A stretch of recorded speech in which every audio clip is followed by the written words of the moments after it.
Good evening, everyone, and welcome to this Guardian Newsroom event. Tonight, we're going to be discussing how can we save the NHS. The NHS on Wednesday this week will celebrate the 75th anniversary of its creation in 1948. It's a service, as we know, with a lot of problems at the moment, waiting times, staff morale, all sorts of problems racking up in the NHS. We have gathered tonight three people with real knowledge, real depth of knowledge and experience of all of the issues in and around the NHS to take us through the next hour or so.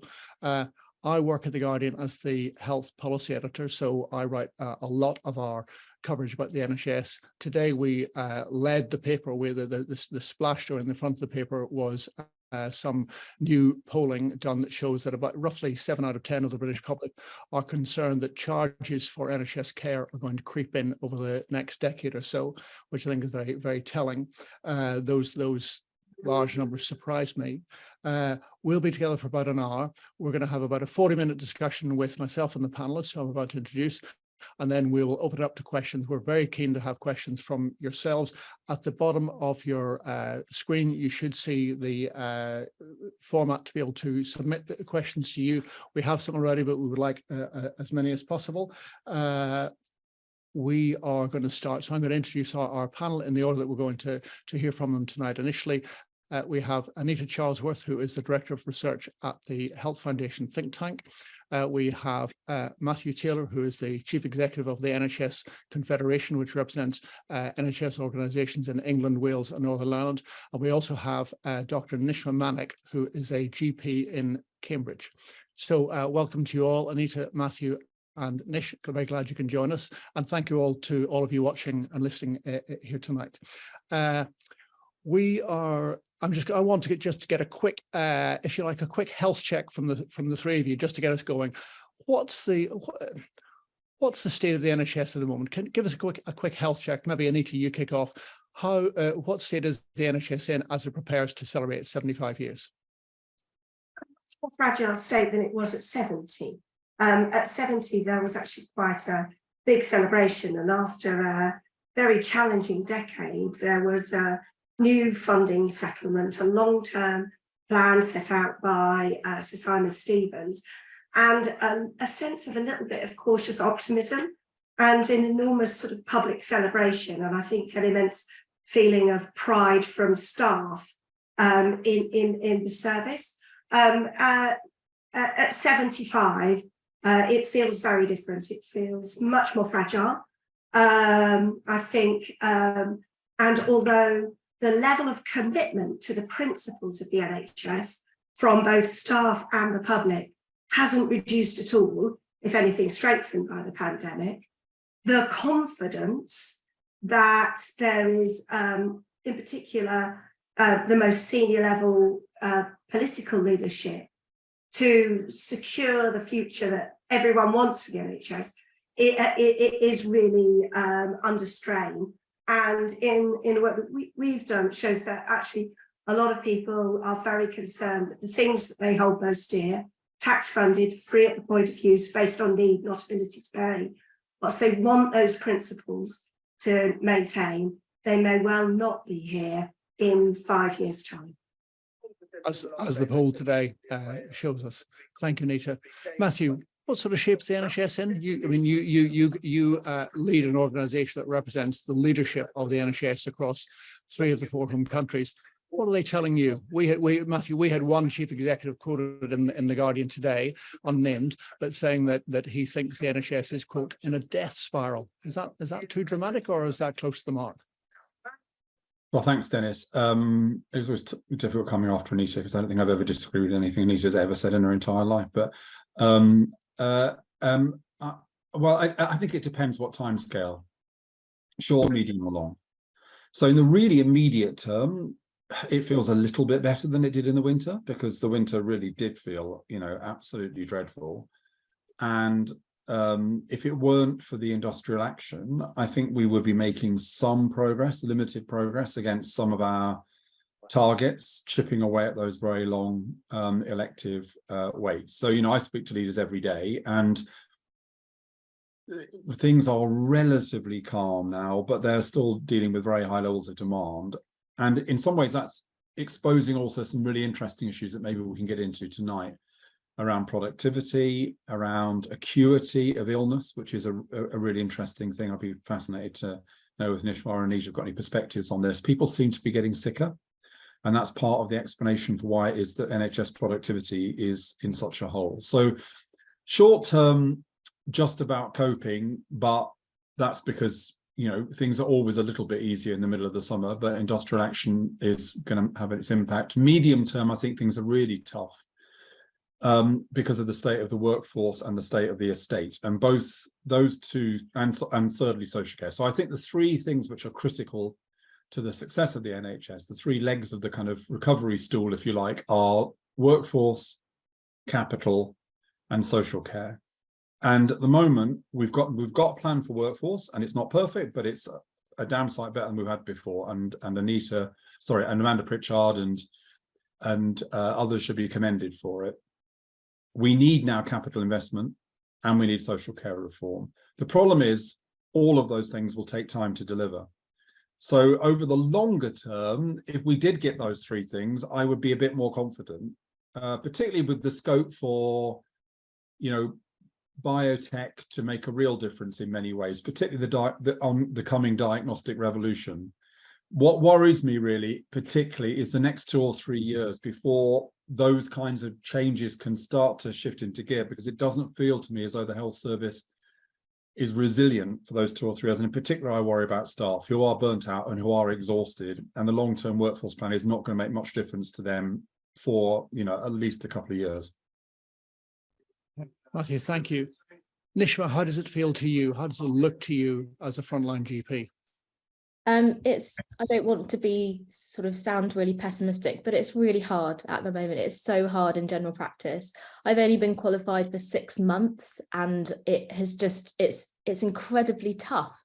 I also lead local GPs in the area who are newly qualified, and morale is so low. We talk about shortages on all fronts at the moment, and I think the biggest shortage that we've got facing us is a shortage of hope, especially hope in the workforce. And that's really sad to see when I'm right at the start of my career.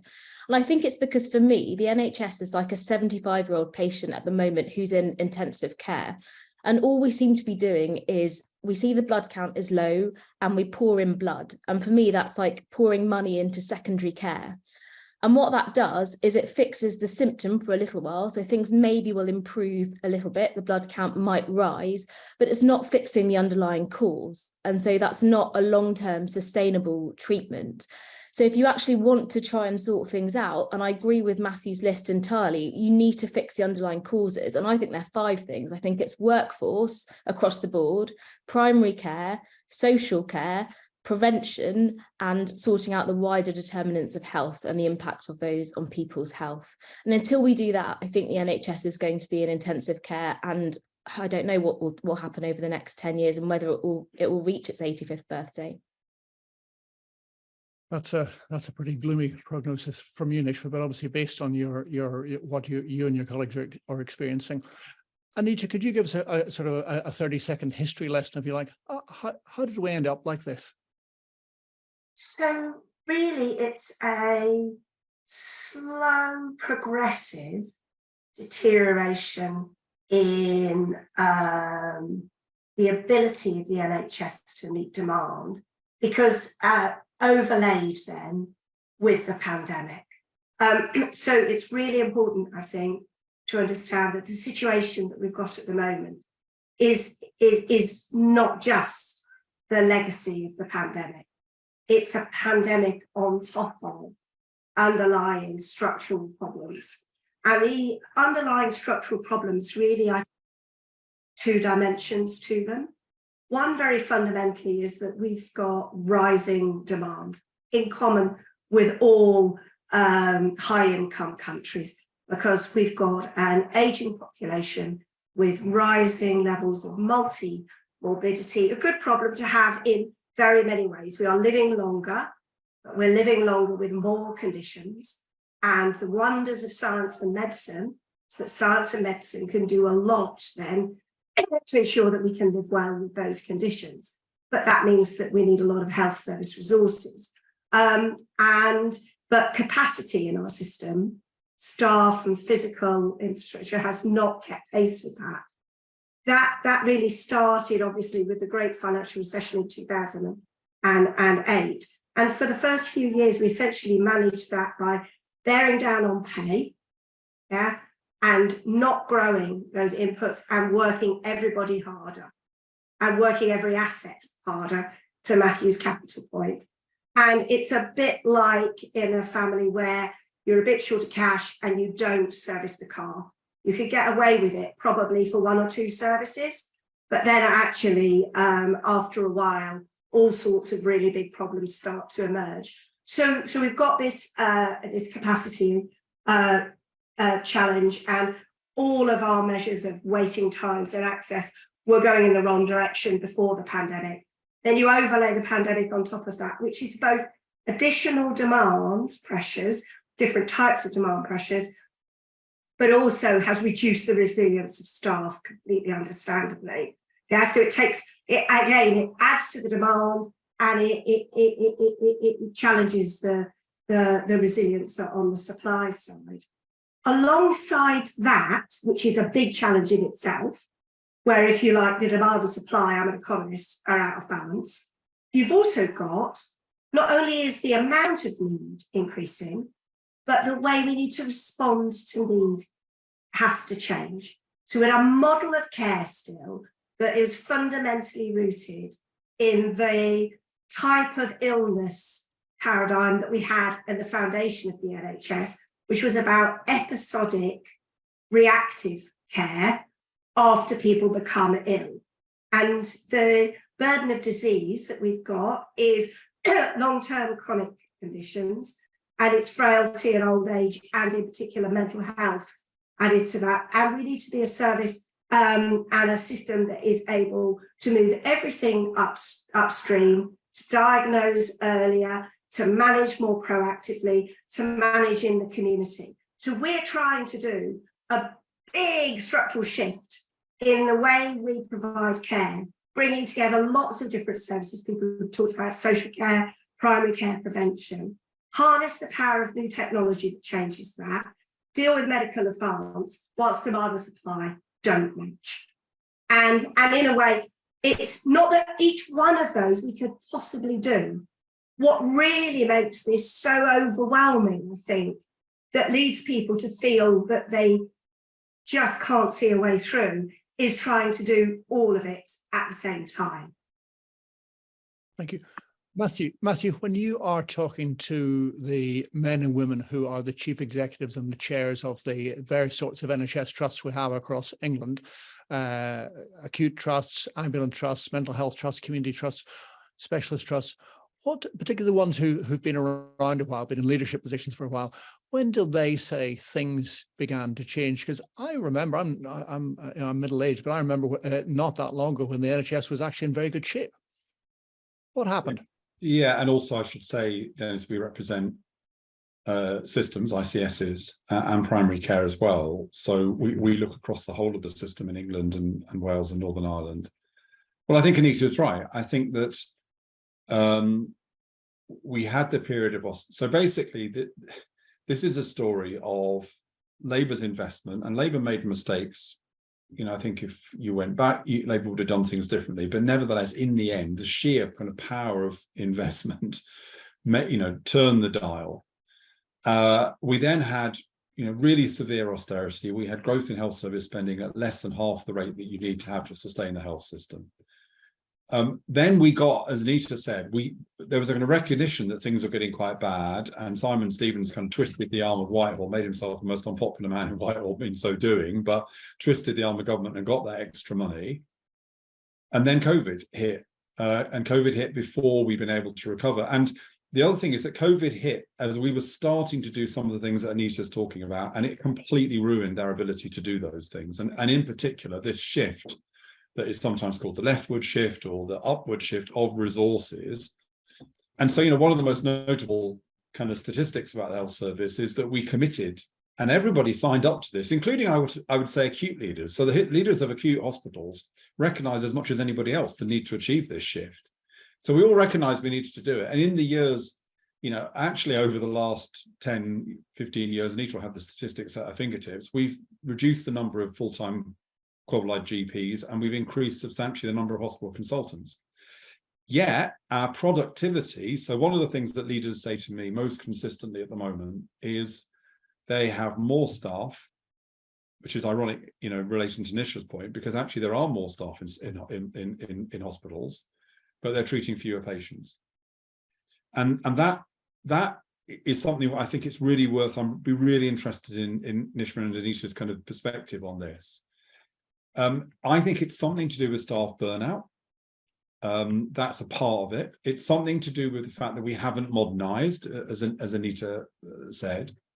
But there also seems to be something about acuity as well. There seems to be something about the population getting sicker and getting more complex in its needs.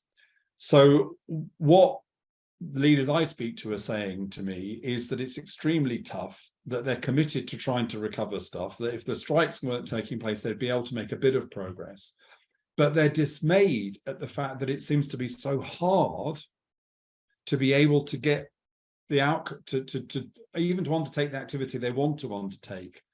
And that mystery, that productivity mystery, because Anita's absolutely right about everything that she says, but we should even now be getting more out of the system than we're getting out of it, and we don't quite know why. Nishma, you work as a clinician in the NHS. What's your answer to the points that Matthew's raising about why the staff and therefore the system seems to be less productive than before? I think some of the points have been mentioned already, but staff are incredibly burnt out on the ground. If you think about it, in the pandemic, GPs almost overnight went from being asked to do our normal day job to 3 jobs. So we were asked to carry on seeing patients as normal. We were asked to try and keep patients away from hospitals and keep them at home as much as possible, even if they were sick enough to go to hospital. And then, of course, we were asked to roll out the vaccination programme across the country, which I think we did incredibly well. But we went from doing 1 job to 3 jobs. And before the pandemic, there were not even enough GPs to do that 1 job in a sustainable way. So that there was an incredible amount of pressure put on the workforce, to which we are still not really recovered. I think me and my colleagues are still traumatized from that time, as maybe in society, COVID is slowly kind of fading back in people's memories. We are still working, in fact, harder than ever, and haven't been given the space to recover from that. And the equation for burnout across all professions, not just medicine, is when you have expectations and demand, and that's incredibly high and growing, but you've got low control over that demand. And that is a recipe for burnout, and that defines general practice at the moment. The Royal College of GPs did a survey saying 1 in 3 GPs are planning to leave in the next 5 years. So while the workforce plan is great, and I was so hopeful to see that, there's no point in filling a leaky bucket. We need to make sure that we retain the GPs that we've got. And I think the other factor that's leading to incredible pressures that I see in primary care is we've got a huge backlog still from the pandemic. So what happens is when we refer patients to the hospital, they end up waiting much, much longer for care than they ever used to be. And I'm sure many people listening will relate to this. So I've got a patient in her 70s who's waiting to have a knee replacement done for osteoarthritis of her knee. Now, the wait for that operation at the moment, she's being told, is over a year. So what happens in that time? She comes to see me on multiple occasions because of her knee, and she's getting sicker all the time. So because she's in so much pain, she can't leave the house, so she's becoming lonely. That's leading to depression. Because she's in so much pain, she can't sleep at night. That's having a huge impact on her mental health. Because she's in so much pain, she can't exercise. So she's now having an increase in her weight. That's leading an increase to her blood pressure, leading to early onset diabetes, leading to raised cholesterol. Her other knee is starting to hurt. An increasing amount of painkillers which are causing side effects. So we in primary care, and this is through no fault of our own, but we in primary care are having to manage that increasing complexity because people are waiting so much longer for secondary care, and there's no resource to help us to manage that. So primary care is struggling. Yeah, and I should say Right. that I don't think primary care exhibits the same productivity problems as secondary care, actually. I think, you know, GPs are seeing more people than they've ever seen before. I mean, you know, if we had a Blairite government in power with money and wanting to reform, there's no question. I would say what you should be doing is injecting a large amount of money into primary care in exchange for some pretty radical reforms to primary care. If you wanted to try to address things pretty quickly, I mean, where you get the staff is a challenge, but that's where I think, you know, if you could put money into primary care and you could get primary care you could get all primary care to be as good as the best primary care, that could make a pretty big difference pretty quickly, actually.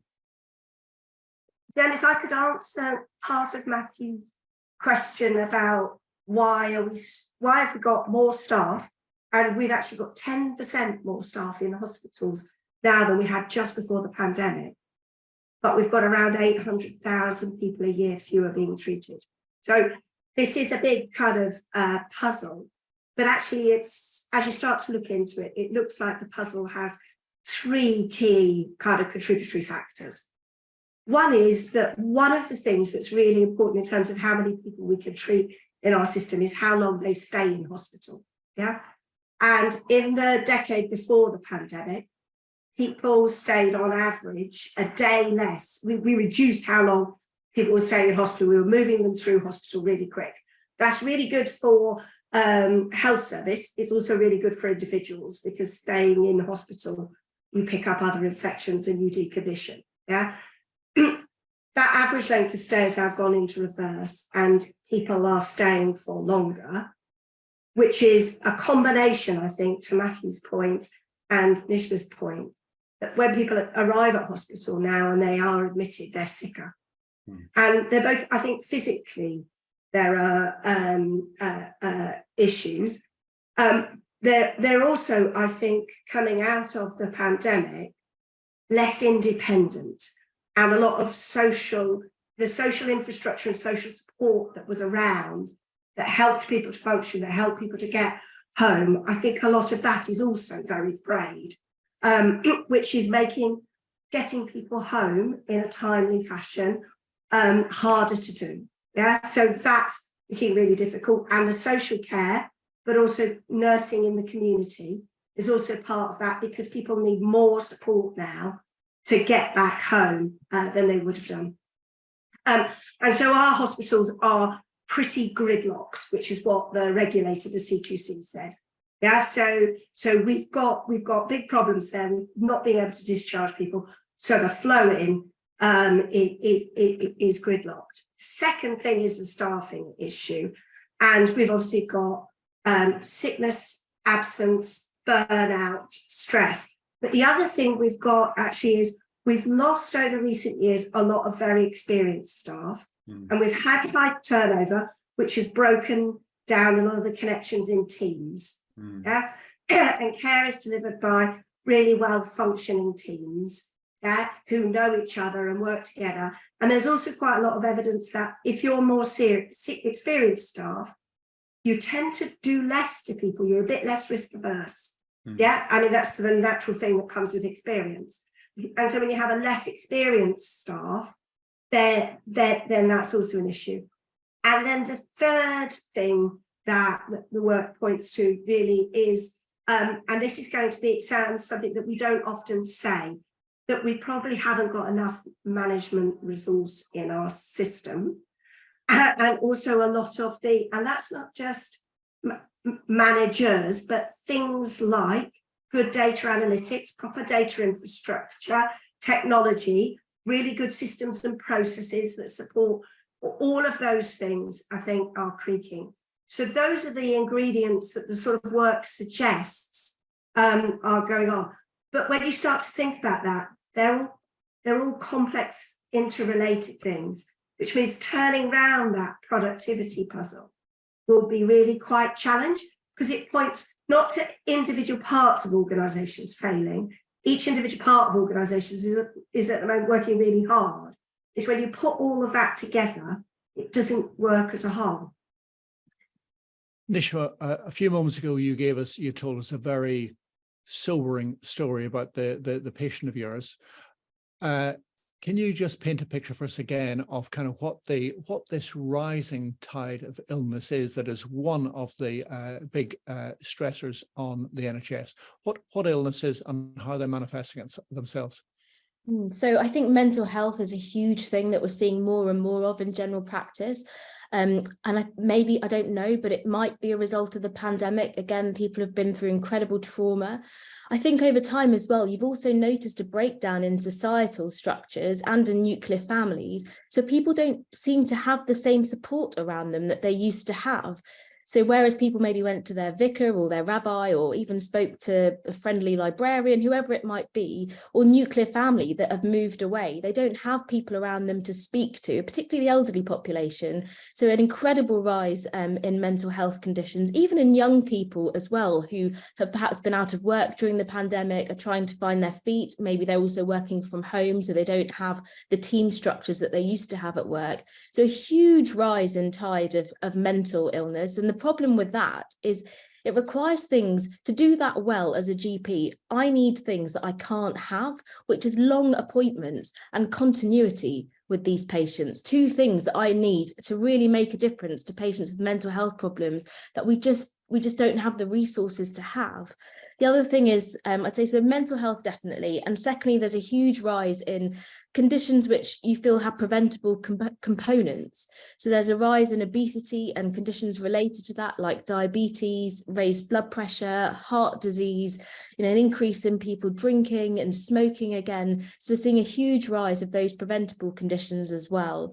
And the third thing was what I mentioned, which is people who are getting sicker waiting for secondary care. And all of this is having a ripple effect across the system. So David Haslam, who was the chair of NICE, describes primary care as like being the risk sink of the NHS. And I think this analogy works really well. So a computer has something called a heat sink, and that absorbs heat very quietly while the computer is working. So if the computer that you're working on right now, if that heat sink were to suddenly collapse overnight, the whole system would crash, even though you didn't really know it was there, because it's there absorbing heat. And GPs are like the risk sink of the NHS. They're quietly there absorbing risk every day, trying to keep people healthy in their homes for less than 10% of the NHS budget. But what you're seeing now is pressure on primary care rippling out across the system, and that will lead to a system crashing if we don't do something about it. I think this is an opportunity, Dennis, also to recognise that part of this issue here is our poor public health. And I think this is something that we need as a society to be talking about a lot more, is what's going on in relation to the public health of the country. And we it was interesting during COVID that we thought more deeply about these issues. We saw health inequalities and we wondered why it was that particular communities had particular levels of prevalence, and those kind of conversations were interesting, and they led us to change policies. They led us in the vaccination program to work in very different ways to reach different kinds of communities. So understanding what's going on in our communities. I spoke to a GP in Manchester 2 weeks ago. She told me that 1 in 4, this is in Rusholme, 1 in 4 of her patients don't have a health issue, they have a housing issue, or their main issue is not health, their main issue is housing. So, we need to understand what's going on in relation to public health, and we need a health strategy, not just an NHS strategy. And I think England is particularly problematic in England, because what you've got in England is 2 things that I think mitigate against the way we need to work. So on the one hand, we're very centralised in terms of layers of government. So we don't devolve enough, which would enable agencies to work more effectively together in relation to things like joining up public health, social care, health, housing, those kinds of policies. But Whitehall is actually quite devolved. So the centre has the power, but actually in Whitehall, departments have got a lot of power to themselves, and therefore they don't necessarily collaborate. It's very hard to get them to collaborate. So that combination, it's a very dry point, I know, but that particular characteristic of our style of government, a devolved centre, but a highly centralised national system, is completely the wrong mix if you want to have the right kind of joined up policies to be able to think about health in the round. Matthew, actually, what you've just said, I think, neatly leads me on to I want to hear now really get into the detail of what solutions, what ideas you, the three of you have, and we'll hear some, I hope, from our audience as well. Matthew, a few weeks ago, I went to hear you give a very thoughtful talk at the Royal Society of Medicine in London one night, and you were making the case for a big shift towards preventative healthcare. It's an argument, obviously, as you know, others have made before. I think personally that it's a missing part, too often a missing part of the conversation around health and the NHS. We probably agree on that. Could you just sketch out as briefly as you can, what sort of steps exactly, specifically, you think any government could or should be taking, and also what the NHS contribution to improving public health could look like? Okay, right. Well, look, I'm going to do this in 2 minutes. So I'll zip through two different kind of lists, because your question straddles both. So firstly, in terms of what we need to do in relation to the kind of structure of health policy, I talked about 5 things. I talked about we need a health strategy, not just an NHS policy, and we've just talked about that. I talked about investment, workforce, capital, social care. If you don't do sufficient investment in those domains, it's very hard to make any progress at all. I talked thirdly about the shift upstream, the leftward shift of resources. I talked fourthly about inverting the pyramid, so that actually, rather than a model of accountability, which is all about what we owe the people above us in the hierarchy, a model of accountability, which is how each level empowers the level below, right the way down to the patient. And fifthly, I talked about a new social contract with the patient. Maybe we can get to what's involved there. But that's really fundamentally, actually, if we want more from people, we have to give them more. And there's example after example of how if we properly engage patients, take the time with them. If Nishma had twice as long with each patient, those patients would be half as likely to come back to her, because she'd have the time to talk to them properly about their health and give them proper advice. Yeah, but if you rush through things, you don't do that. That's just one example. Lots of ways in which if we had a stronger relationship with people. On the second point, though, just quickly on prevention, I'm a bit obsessed by this. We do talk about prevention in a very vague way. And there are different types of prevention, and they require different interventions. So there's what I call medical prevention. Medical prevention is really just good clinical practice. Every clinician should be trying, as far as they can, to move up the pathway, to in their practice, try to get to people earlier, to try to be, everything's preventative in healthcare. Palliative care is preventative, it's preventing an unnecessarily painful death.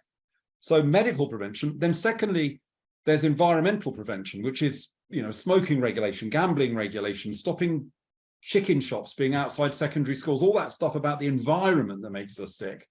Thirdly, there's what I call public.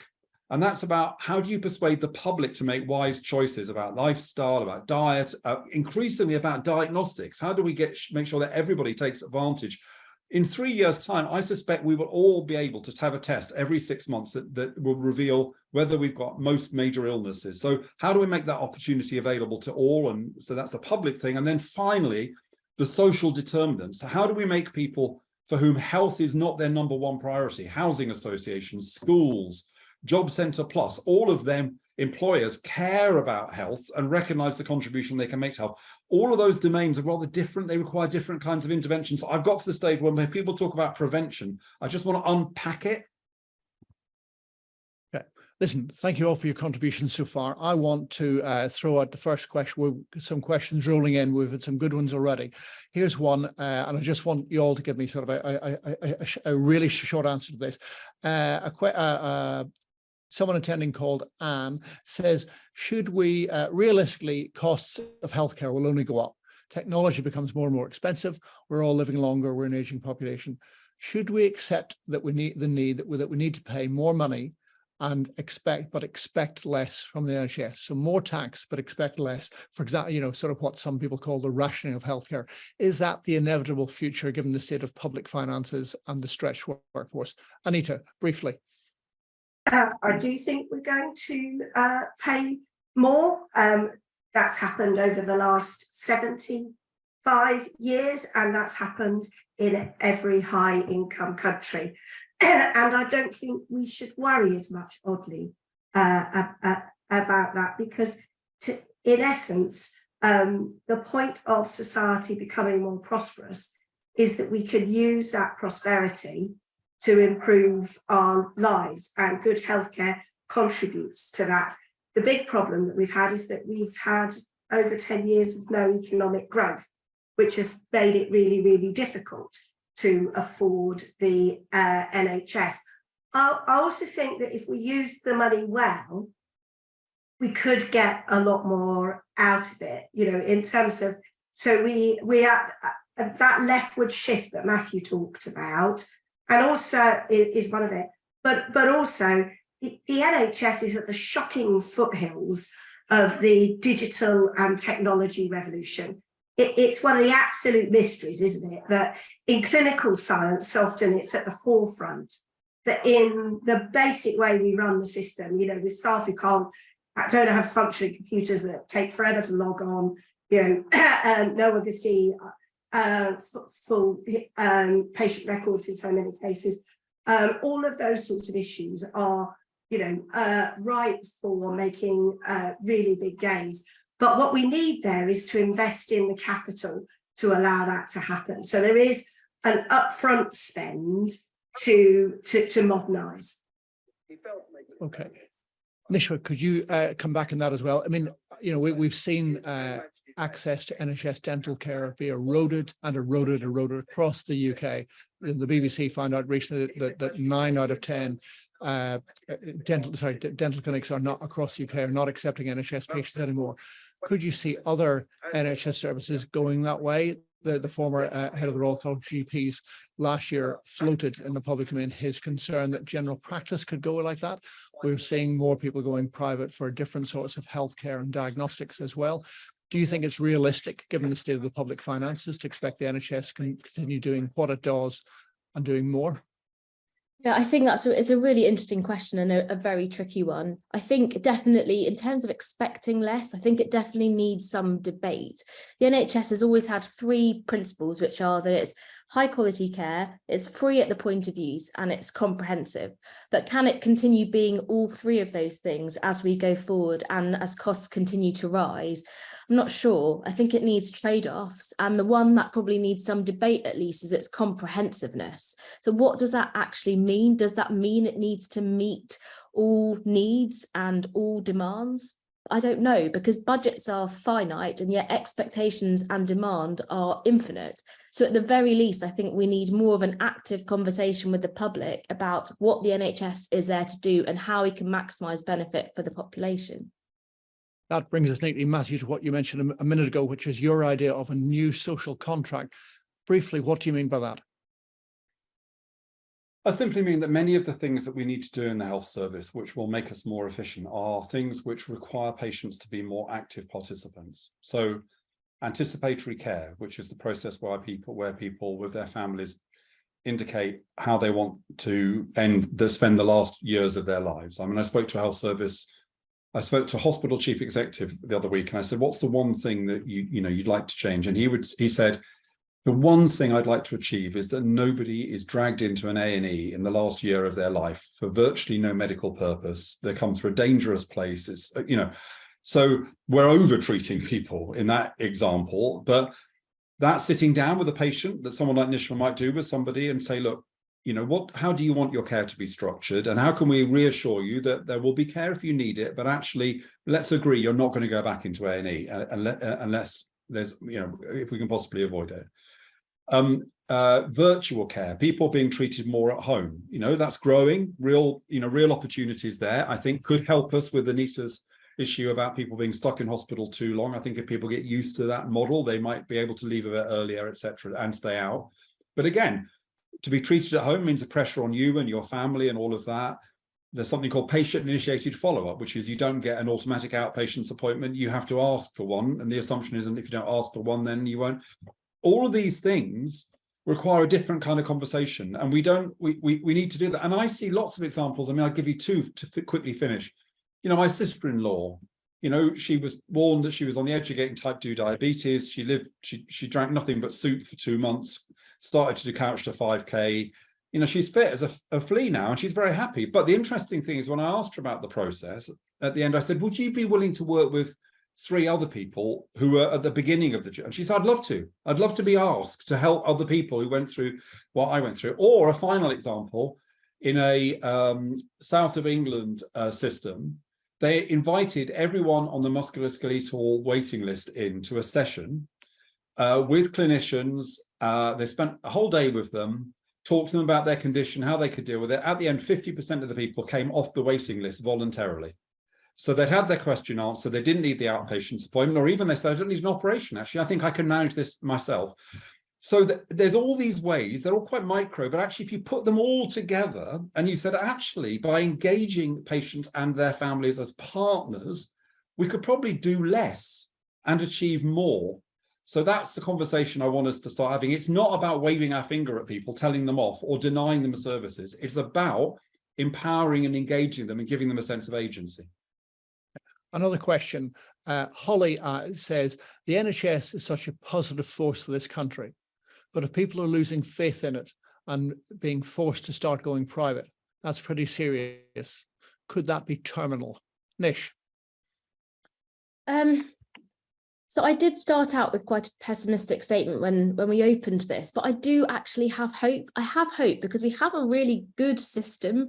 The King's Fund released that report, I think it was just at the end of last week, showing that, on some measures we're doing really well, particularly things like we're, a tax-funded system that's free at the point of use. And we should really remember how lucky we are to have that. We also have a workforce that cares deeply about the patients that they care for. Me and my colleagues went into this for the right reasons, and we're trying to do the absolute best that we can. We're just running on empty at the moment, and the fuel light is flashing. But I think we really do have some solid components to this. We have, the public are really committed to the values of the NHS. All of these things are positive, and I think if we can do some of the things that we've talked about that the others have so eloquently described as well, I think then we really could get back on a good footing. So I have hope. Thank you, Nish. Matthew, I've read several banks of research findings over the last few days, all of which are very heartening, very reassuring. They show that the public support for the NHS, despite its many visible problems, despite the litany of woes that we could all agree on, remains, as Nish just said, absolutely rock solid, despite everything. But we are seeing more people now going private, feeling forced to go private because of the waiting lists. I've lost track of the number of friends, neighbours, relatives, associates, all sorts of people who've gone for something small or something large. How big could this get as something? How many more people do you think could end up doing this? Because the waiting list in England is 7.3 million. Across the UK, it's 9 million. The private health sector is, making itself more available. And could this ultimately, if this continues to snowball, undermine some of the consent we have, the broad sweep of support to the NHS? So look, I think if you're pessimistic, there's no point talking about the NHS, dying or whatever. It will be there, and part of the reason it'll be there is because the people that we spend most money on could not possibly, the vast majority could not possibly afford to meet their own needs, because those are the older people with complex multimorbidity. And insurance companies don't want anything to do with them. Nobody wants anything to do with them apart from the NHS. So the danger is that the NHS becomes a service which is, on the one hand, for people towards the end of life with multiple conditions, and on the other hand, for poorer people in the kind of episodic side of things. And the danger with that is that it does reduce buy-in. Richard Titmuss famously said, service for poor people soon becomes a poor service. So the danger is that if middle-class people of working age opt out because they get their diagnostic test done overnight, they can go and see a private GP or whatever, that you do undermine that support. And I think that is the kind of urgent issue for us. And this is going to grow because what is on offer to people outside the health service is going to get better and better and better. It's not just about elective procedures. I remember being shocked last year when I still lived in South London, going to Clapham Common Station, and an advert saying, if you've got cancer, if you send us a sample of your tissue, we'll give you advice on what treatments you should be able to get. I mean, that's a huge step when you're talking about the private sector doing that kind of sophisticated diagnostic stuff. So this is a bit of a ticking, this is the ticking time bomb, I think, for the NHS, is to keep up with the offer that is going to get better and better and better from the tech companies and everybody else. Not because it'll destroy the NHS, but because it could take out of the NHS a very important group of people whose support is needed if we are going to carry on with it. I also think, Dennis, that it could, if we don't think about this, it could actually increase inequality. Yeah. Because actually, I see with the private market, less insurance, big growth has been in self-pay. And it's not so much that people are spending £10,000 on an operation. There is some of that, clearly. But it's actually getting seen early and getting the diagnostics early. So the risk we have is that because there are some people who can afford to be able to get early access to that upstream birth interventions, and then obviously if something is found, what they'll do then is come into the NHS system saying, I've got this test result, and rightly, if there's something then that's been found that's serious, the NHS will deal with that. And people who can't afford to do that or don't understand how to use and navigate those systems, they're squeezed out, they're diagnosed later, and we get that widening inequality. And we already have in things like cancer, those who are most deprived being diagnosed later with worse prognosis. So I do think we need to start to think about this very, very, very, very seriously. Right. Let's move on quickly. Another issue. There's no. We haven't done the name of the person asked this question, but someone watching says, "Isn't it time to stop the NHS being a political football with massive amounts of money wasted on reorganisation after reorganisation? How can this be done?" Matthew, briefly. Well, there's good news there, I think, in that we have this new system of integrated care systems, which is an attempt to, first of all, encourage greater collaboration within the health service, and secondly, to encourage greater collaboration between the health service and others, particularly local government. It's very early stages, these organisations. They've had a lot of money taken out of them at a time when they were trying to establish themselves. But you know, Wes Streeting is committed to sustaining integrated care systems. The Secretary of State, who I thought a few months ago was really not very enthusiastic, but certainly he started to talk about integrated care systems a bit more. I noticed Amanda Pritchard on Kunzberg yesterday said at the end, you know, integrated care systems. So I do think at the moment, those systems have got, you know, 3 to 5 years to prove themselves, and that's how long they're going to need. They are a very different way of working. So, you know, look, the last 2 times we had at the moment, the bookies say there's going to be a change of political party. The last 2 times we've had a change of the party in government, we've had a really expensive and pretty counterproductive reorganisation. So Frank Dobson abolished the internal market, and then we recreated it a few years later. And Andrew Lansley, of course, well, you know, his reforms. So the one thing I feel a bit confident about at the moment is I think both this government, if they're re-elected, or Labour, is going to give ICSs a bit of time to prove themselves. And I think that's really important. Great. Listen, we've moved very smoothly on to politics and where the political parties stand on the NHS and what they're offering. Another question, and a change of mood, I hope more upbeat. To be cautiously hopeful with a new government possibly in place in 2024-25, what's the one positive thing you'd like to see them reform to give us all a bit of love and respite? We all love and support the NHS and the NHS staff so much. There must be better times ahead. Anita, kick us off, and as succinctly as you can.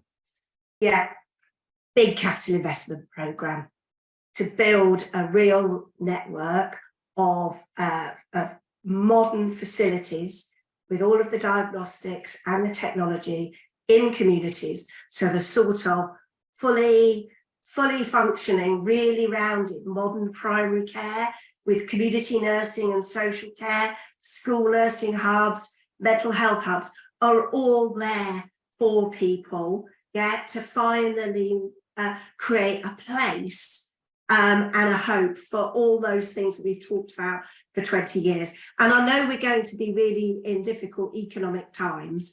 We're going to be an economist for the moment, and it's going to be quite hard to have kind of day-to-day spending money, but there's no reason no reason, even in economic times, not to borrow for a big programme of capital investment that modernises the NHS. So I would do that.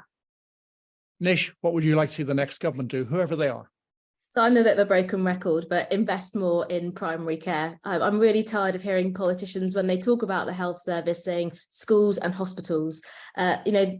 General practice is the NHS. We are the National Health Service because we do healthcare, which means keeping people healthy, close to home in a holistic way. Hospitals are the National Sickness Service, and most people don't even need to reach hospital if general practice is doing a good job keeping them at home. So invest more in the part of the system that is looking after most things that go wrong with most people most of the time. Great. I want to move on again. My thing's only one sentence, Dennis. So yeah. I would say what Anita said, what Nishma said, but also Labour talks about a mission, and sometimes that just seems like a bit of rhetoric. But actually, if Labour really did have an approach to health that was across Whitehall, that really could make a difference. And it would have to be one of only 3 prime ministerial priorities, because it's very, I worked in number 10. Number 10 can make a difference, forcing things across Whitehall, but only in 2 or 3 areas. So if health was one of those areas, it could make a difference. Moving on quickly, we hear a lot about AI at the moment for both positive and negative reasons. Jess from Manchester asks, do you think AI is the way forward, and might it help save the NHS? For example, robots carrying out surgeries and scans and so on. Would it be ethical as well? Who wants to take that? AI can do that, and there's good AI. And I think AI can have a big impact on diagnostics, and also understanding population health. Really big opportunities there. But I would go with Anita. I mean, yes, AI, but to be honest, the digital problems you got in the health service are a long way. They're 10 years. They're things we could have been doing 10 years ago. So yes, AI, but let's also just try and get basic patient records, interoperability, and all of that right. Because that's the thing that's actually driving people mad. Okay. I think the thing that gives me hope is AI can potentially free up clinician time to do the things that they do best, which is the humanity side of caring for patients. So Nish, just explain briefly, what tasks can you see AI starting to do more and more often in the NHS that would free up people like yourself? As a GP, we have so much administrative work that I think AI could help with. So one of the jobs of a GP is to scan through a patient's record and decide if I can sign off their firearm license. And that takes me several hours to do. So it's nuts. If a computer system could do that in a safe and reliable way, it's such a simple thing. But that's one of the jobs that I do. So free up my time so I can do what I need to do, which is look after my patients. Although I do have to say I feel a bit safer that Nishma's doing that check. I feel, Nishma, you'll do it very thoroughly. But I'm not the best person to be doing that when I've got patients to see. Listen, back quickly, because we're starting to run out of time, back to the politics of things. Caroline asks, is there an energetic vision for the future for the NHS? First of all, within the NHS itself, and then separately within each of the 3 main political parties. Matthew. I think there is a broad consensus about what needs to happen in the health service, actually. Workforce, social care, capital, prevention, the leftward shift. I think if you ask most people, you'd get a pretty similar kind of list. It's political will, and it's also one thing we haven't mentioned at all. Say it very quickly. We do have to get away from the idea that health is just a bottomless pit that you pour taxpayers' money into. Look at our labour market at the moment. Part of the reason we have inflation and the labour market problems is because you've got, hundreds of thousands of people not working who could be working if the health and care system was working. Anita's right about that capital investment. That can actually help to regenerate our town centres. We can put those centres in our high streets and they can make a big difference. So actually let's have an economically dynamic approach to how we think about health investment as well. What other source of optimism, Dennis? Yes. We're about to go into the next general election with both main political parties committed to a massive expansion of domestic training of the healthcare workforce, breaking actually a Treasury stranglehold that saw training staff simply as a cost centre. Yeah, and so we've been progressively reliant on international recruitment and had endemic shortages. And actually, we have finally broken that theology and now have a consensus across both political parties that we need a sustained expansion. And that is actually, whatever the details in the workforce plan, that is such a major step forward. Agreed. Okay, one more. Someone called Franklin asks, and this is I think it's a very, very on the money question. He says, how can we win back enthusiasm and pride in our NHS? He says that he and his family moved to the UK from the US in 1992 to work an issue with the King's Fund think tank and also to support the NHS. He says, 2 of my children trained in the UK and joined the NHS as a GP and a midwife. But over the last years, systematic policy interventions have undermined enthusiasm and pride. My son has now moved to Australia and my daughter is looking at other options. How can we restore that pride? We all saw it in the 2012 Olympic opening ceremony from Danny Boyle. We saw it in the NHS 70 celebrations 5 years ago. We saw it at the start of COVID, Matthew, as you said, spring 2020.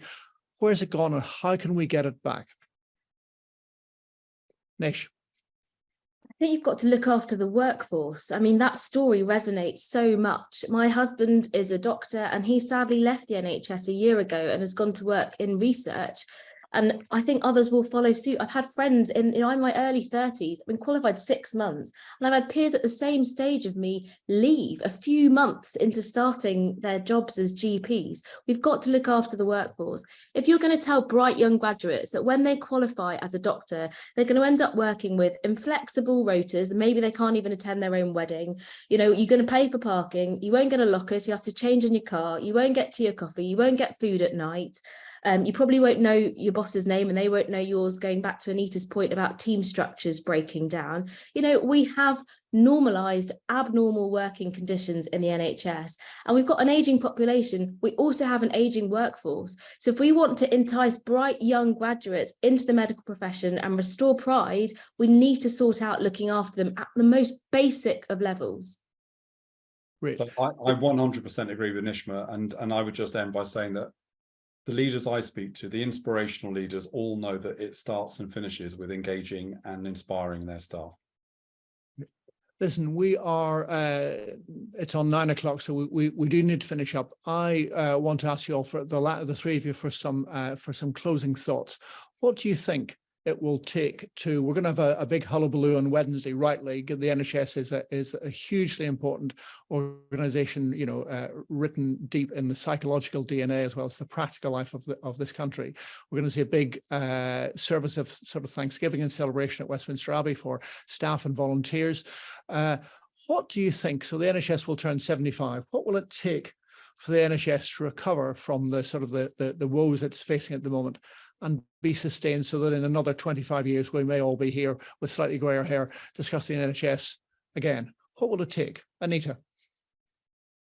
Well, I think this was the position we're in at the moment was 10 years in the making, and it'll be 10 years in the fixing. So what we need actually is a plan and an approach that really is focused on getting the fundamentals right, so that then actually we can harness some of the immense potential over the next 10 years. There is going to be so much opportunity from science and innovation, from human ingenuity. And so that's what I would be looking for. With the NHS, one of the things that has been absolutely a weak point for us is that we've been so short-termist in the way that we manage that, and that has got us to this position. And I think the next generation of leaders need to embrace that, and they need to manage for the longer term. Thank you. Matthew? So we need, now we've got a long-term workforce plan, we need to give that workforce the capital investment they need to be able to achieve the huge gains that are possible in productivity and outcomes. And we have to reform social care, and we have to, just to finish on a controversial point, in a world where there are more millionaire pensioners than pensioners in poverty, we are going to have to take some of that money off well-off older people like me to help us fund social care for older people. There's two lots of social care for older people, social care for people of working age. But my view is, when it comes to social care for older people, we're going to have to ask the older generation to help to pay for that. And we duck that for year after year after year. We'll duck it again because there's a general election coming, but that is the third thing that we need, along with the workforce plan and the capital investment. Nishma, you get the last word. What do you think? I'm going to repeat what I said at the start, which is don't just treat the symptom, which is pouring money into secondary care. Treat the underlying cause of that pressure in secondary care. And that means investing in primary care and social care, preventative medicine, the social determinants of health, and the workforce across the NHS. Great. Listen, we're 3 minutes over time. I want to thank you, Anita, Nish, and Matthew, for your time and thought and presence tonight. I want to thank particularly all the people who have been watching us and listening to us, and particularly those who have fed questions in. I'm sorry that we haven't got through all of the questions. I've just got two last things to say to those watching and listening. We would love to hear what you thought of tonight's event. I mean, I hope you find it sort of lively and interesting and a good use of an hour of your time. Please do fill out the survey that will pop up on your screen at the end. And lastly, I mean, if you've enjoyed tonight and you'd potentially like to attend more Guardian Live events, please go to theguardian.com/Guardian Live. But listen, thank you, panel. Thank you, audience. A happy birthday to the NHS. And I'm glad we've all been here tonight. Thank you much indeed. Good night.